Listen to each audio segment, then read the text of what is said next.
पद्मासनस्थं श्रीधरमुक्तं पंचवक्त्रं त्रिनेत्रं शूलं वज्रं खड्गं भद्रं चणाङ्गैवन्तं नागं पाशं वामभागेन अनालंकारदीप्तं पार्वतीशं नमामि।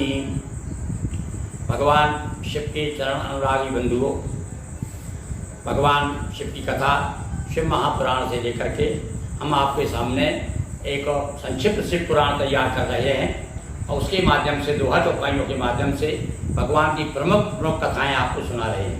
अभी आपने बड़े उत्साह के साथ में भगवान शिव का विवाह देखा, विवाह सुना और उसमें अपनी साझेदारी दी और बहुत शेयर भी आपने बहुत किए। और इसके बाद में कुछ राक्षसों का जो दलन किया है हमारे भगवान शिव ने, उनके द्वारा हुआ है।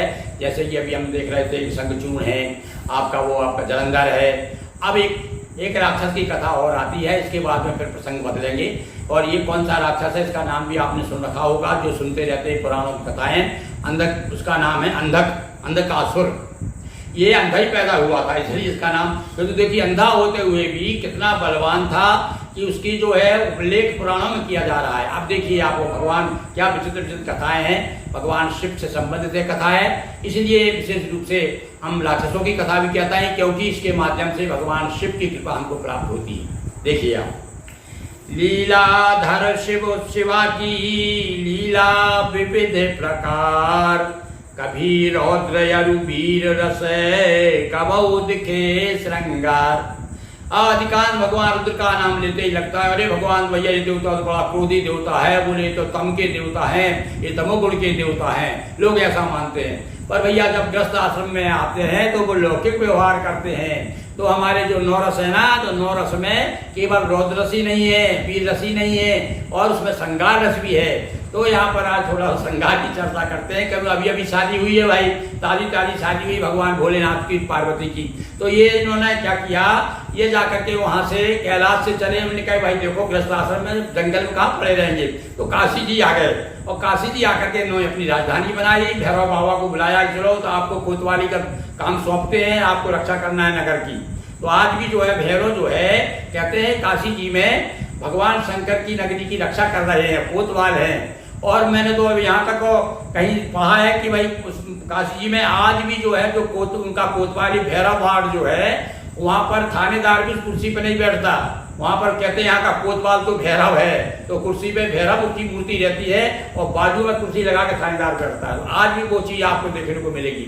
तो ऐसे काशी जी में भगवान भोलेनाथ आ गए हैं और यहाँ पर राजधानी बना ली है भगवान शिव ने।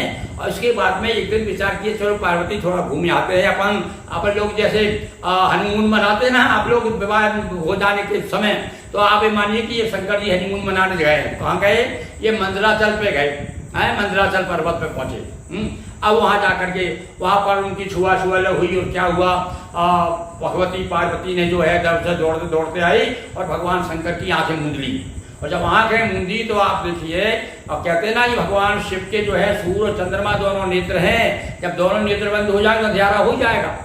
तब तो जो वही आंखें बंद की पार्वती जी ने शिव जी की, तो अंधेरा हो गया। और भैया उसी समय क्या हुआ कि थोड़ा सा उनके स्पर्श देह से स्पर्श होने से क्या श्वेत बिंदु आए, उनकी हथेली गीली हो गई, पसीना आया उनके चेहरे पे, बहुत जोर से पकड़ लिया उन्होंने पार्वती जी, देर तक पकड़े रही। अब पसीना आया तो पसीने से क्या हुआ, उस अंधेरे में ही एक बहुत भयंकर राक्षस पैदा हो गया, जिसका नाम हम अंधक के नाम से जानते हैं। ये कथानक है और अब इसे सुनिए आप, ज्यादा समझाने की आवश्यकता नहीं, बड़ी सरल भाषा में मैंने दो चौपाइयां लिखने का प्रयास किया। देखिए, तो लीलाधर शिव शिवा की लीला विविध प्रकार, कभी रौद्र अरुवीर रस और कबौ दिखे श्रृंगार, करण हेतु शिव शिवा बिहारा और दर्शाया लौकिक व्यवहारा। जिस प्रकार से हमारा जीवन चलता है, तो काशी में आशंभु भवानी किया निवास बना राजधानी, परम भक्त भैरव बुलवाया और काशी का कोतवाल बनाया। और गए भ्रमण हेतु गिरी मंदराचल, भगवान शिव पार्वती दोनों भ्रमण करने निकले भाई। गए भ्रमण हेतु गिरी मंदिराचल और मधुर बयारी हुआ मन चंचल।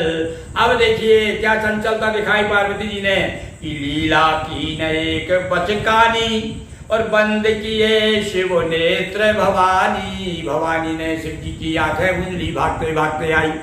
शिव से परसों ऊष्मा आई, घर में हथेली स्वेद बहाई।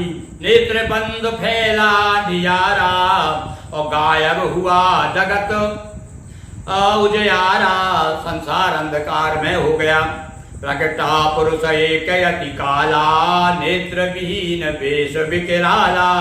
और बड़ा भयंकर और विकराल पुरुष पैदा हुआ भैया उस पसीने से, किंतु वो जो है अंधा पैदा हुआ, क्योंकि अंधेरे में पैदा हुआ था।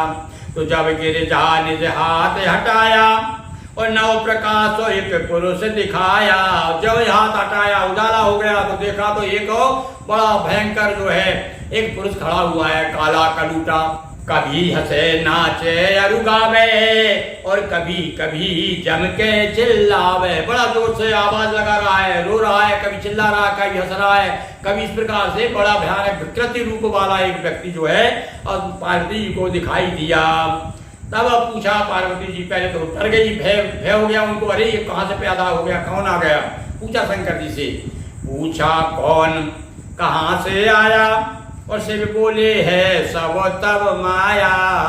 अब जब पूछा कि ये कौन है, कहाँ से आया, भगवान अच्छा बोले, आप पूछ रही हो, तुमने जो मेरी आंखें मूंदी थी ना, और उसी का तो फल है, ये तुम्हारी माया है सब कुछ। अब तुम एक कब्र की रखवाली तुम करो, तुमको पुत्र मान करके इसको देखना है, संभालना है। पुत्र मान कर इसको पालो, और भली भांति है पुरुष संभालो। शिव आज्ञा गिर जाओ धारी, इन साचर की रखवारी। और उन्हें दायित्व संभाल लिया भाई गढ़ों से, क्योंकि उसको मारने के लिए दौड़े उनके गढ़ वगैरह। तो पार्वती जी ने उसकी रक्षा की, उसको बचाया। अरण्यास संतति हित आया। अब इस बीच में देखिए अब क्या घटना घटती है। इधर तो भगवान शिव पार्वती जो है विहार कर रहे हैं, और एक बीच में एक और पैदा हो गया एक काला कलूटा। और इसी बीच में शिष्य ऋतु आ गई बसंत के बाद में। तो इसी समय हिरण्याक्ष नाम का राक्षस आया, और आकर के उस तपस्या करने लगा वही मंदराचल पे। उसने बड़ी भयंकर भगवान शिव की बड़ी कठोर तपस्या की, बहुत समय तक भगवान विहार करते रहे।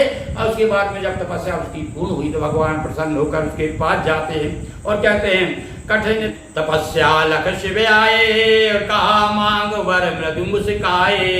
दैत्य कहाए शिव भगवाना, मुझे चाहिए सुतो वरदाना। मुझे आप वरदान दीजिए, क्या चाहिए, संतान चाहिए, मुझे बेटा चाहिए। मेरे बड़े भाई के यहाँ पर तो बच्चे हैं, हिरण्याकुश हिरण्याक्ष थे ना ये तो दोनों भाई। तो बोले मेरे भाई के यहाँ तो बच्चे हैं, पर मेरे बच्चे नहीं है मेरे यहाँ पर, तो मुझे भी संतान चाहिए। इसलिए देखो हिरण्याक्ष ने जो तप किया भगवान शिव का काय के लिए, संतान के लिए किया। अब भगवान ने देखा करके, भगवान परम ज्योति हैं, एकदम भाग पड़ लिया उसका, कह रहे तेरे भाग में संतान नहीं है भाई, पर अब चूंकि तूने मेरा भजन किया है, तपस्या की है, अच्छा तुझे एक पुत्र देता हूँ। वही अंधक जो था ना, वो लड़का दिया, वो ले जाए, ये पुत्र ले जाए, अंधक ले जाए, ये तेरे समान बलवान है, कोई ऐसा ऐसा समझना अंधा जरूर है। इस प्रकार से कहकर भगवान ने उसको दे दिया, किसको, हिरण्याक्ष को दे दिया, जाते तेरा बेटा बना के रख इसको।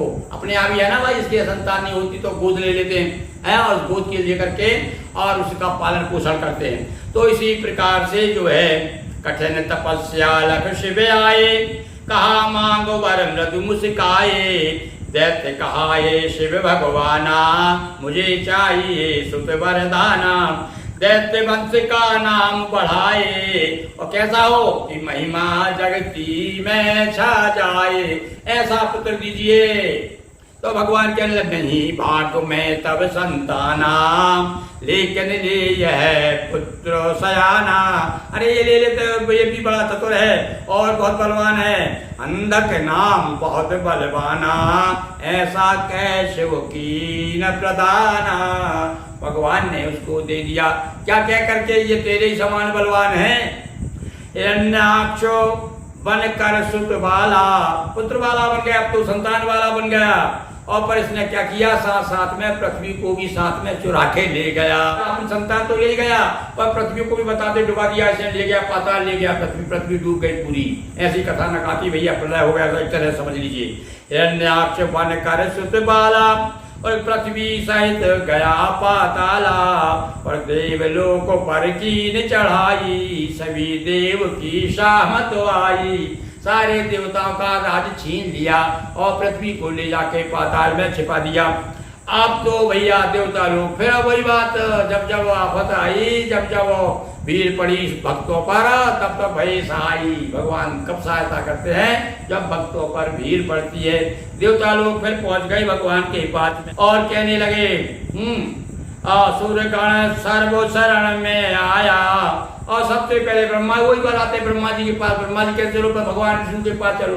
और जब विष्णु के बस का भी नहीं होता तब फिर भगवान शिव के पास आते हैं। तो अभी तो ये सारे लोग जो भगवान विष्णु के पास में आए, भगवान विष्णु से निवेदन किया कि भैया को समस्या नहीं है, हो जाती ठीक। भगवान से बार बार जब विनती की, भगवान विष्णु कहने लगे अच्छा तुम चिंता मत करो भाई, मैं देखता हूँ। अब भगवान ने यहाँ पर बाराह का रूप धारण किया और जाकर के उसको राक्षस को मारा, अंधक को राज दिया और इसको सूंड पे बिठा करके, किसको? पृथ्वी को सूंड पे रख करके और पृथ्वी का उद्धार किया। ऐसी कथा आती है। बन बराय हरि पृथ्वी लाए, हिरण्याक्ष यमलोक को पठाए, सुदर्शन चक्र से उसका सर काट दिया।